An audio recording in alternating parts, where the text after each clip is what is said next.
嗨，大家好，我是格雷。在这个电车的时代啊，我相信大家对电动车都很有兴趣。刚好我也是个1年的电动车车主，但凭良心讲，就目前而言，我觉得电动车最后的市占率可能是30% 以上，50% 以下。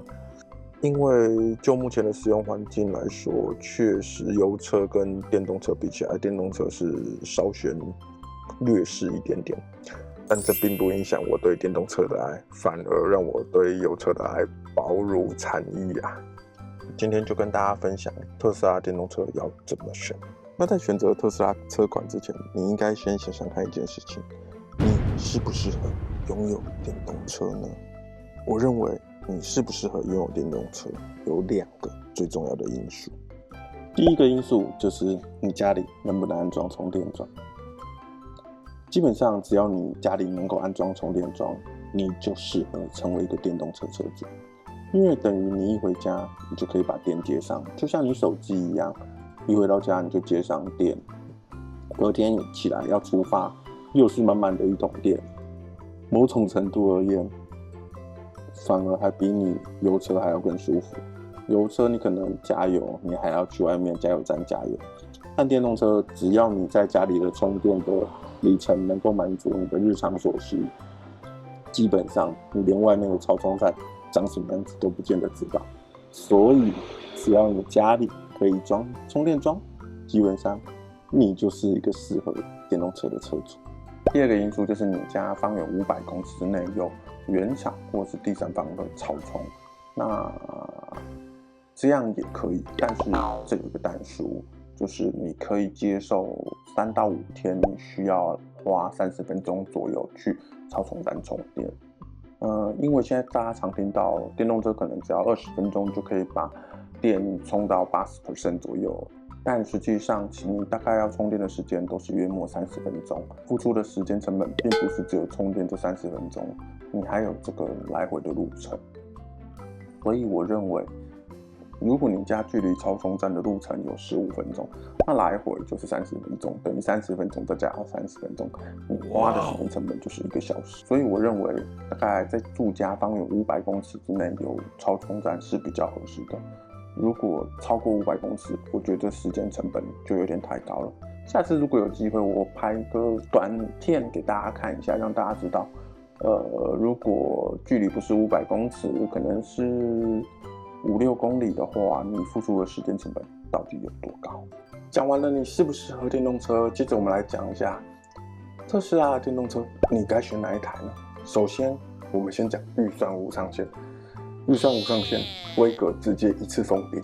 接着空间需求不大的选 Model S， 空间需求大的选 Model X， 又或者一次2台都直接打包回家。反正预算无上限，小孩子在做选择，直接打包回家最方便。接着我们来精打细算一下，看看特斯拉主力车种 Model 3与 Model Y。基本上这2台都是全球的战略车种。我们这边来做分析一下。一样，空间需求不大，选 Model 3；空间需求大，一样选 Model Y。多补充一个参考因素给大家 ：Model 3的入门款大概是173万台币 ，Model Y 的入门款大概是173万5千台币。以上价格都先不讨论优惠，那3万5千块的价差，说实在，真的不是很大。加上空间这东西在车上未来要扩充，可能也是真的是蛮困难的，所以我会优先建议 Model Y。毕竟多花3万5千块，感觉买到的东西好像比较多比较大，很适合我这个庸俗且肤浅的社畜，我觉得很棒。但如果你真的不在意空间，是真的可以选 Model 3。毕竟入门款续航里程 WLTP 上面就是多了90公里，上路的话我们打个8折好了，应该也多了至少有70公里，多了70公里的续航里程，真的我觉得蛮舒服的。那接着下一步，如果你选择的是 Model 3的话，它总共有3种版本 ：RWD、LR、Performance。相信我，你去听去看这么多网络上的评论都是不准的，相信自己，因为每个人的口味都是不一样的，所以我觉得这很对人口味，直接去特斯拉试乘是最棒的。只是去特斯拉试乘，一般的试乘时间大约都是30分钟而已，其实蛮短的，只能开个大概。但我印象中现在应该有晚上的方案，就是可以把车子让你开走，让你可以有更完整的体验，直接让你开回家。我觉得这个体验很值得一试，因为我觉得这是一个比较完整的体验。毕竟你要花这么多钱买台车，那最好有完整的一点感受会是更好的。那我这边只提出一个参考点，就是不管是 RWD 或是 Performance 的 Model 3跟 Model Y 价差大概都是3万多块，只有在 Long Range 这个版本价差10万。所以考量这个10万的价差，加上这个最强的续航力，毕竟 Model 3 Long Range 也有着最强续航力，建议买 Model 3的 Long Range 版本是我觉得最好的选择。接着我们来聊聊，也是我购买的车种，就是 Model Y。首先呢，我会先将 Long Range 跟 Performance 做出一个选择。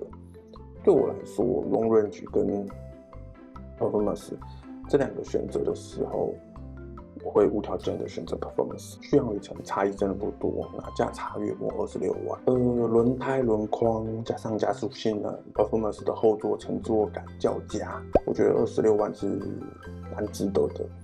那接着就考虑 RWD 跟 Performance 了。当初买车的时候还没有 RWD 的选择，现在有 RWD 的选择。首先，我们先比比价格，63万的价差代表着什么呢？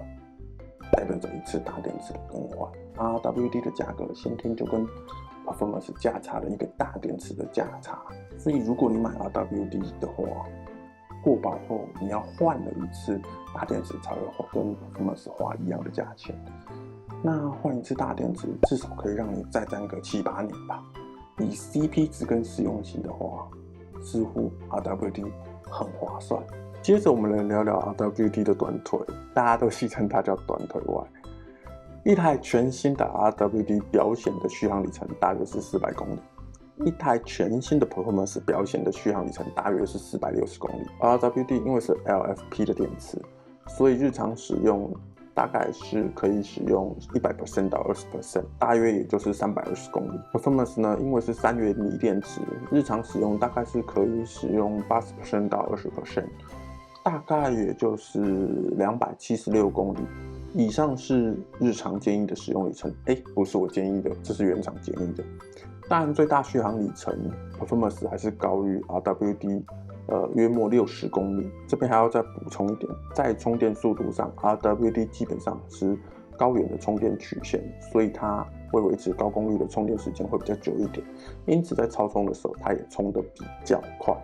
但它充得比较快，并不是说它电池小所以比较快饱，而是它维持在高功率充电的时间是相对比较久的。那以上是续航相关的差别。所以在 Model Y 这边你要考虑的是性能还是价格呢？可以想想看，你需要这么强大的性能吗？或是你需要更实惠的价格？我只能说，我并不后悔买 Performance， 因为它是我的 Dream Car。但是我也诚实说，它的性能我到现在没有发挥过，因为基本上我都是在家人，那在家人我连跑车模式都没有用过。所以如果现在再叫我选择一次，我觉得 RWD 可能会胜出。好啦，以上是我对想买特斯拉的准车主的一点建议。喜欢请帮我按赞、订阅、分享，我们就交给演算法的作业。我是葛雷，我们下次见，拜拜。下次来拍个特斯拉的配件，必买的配件哦。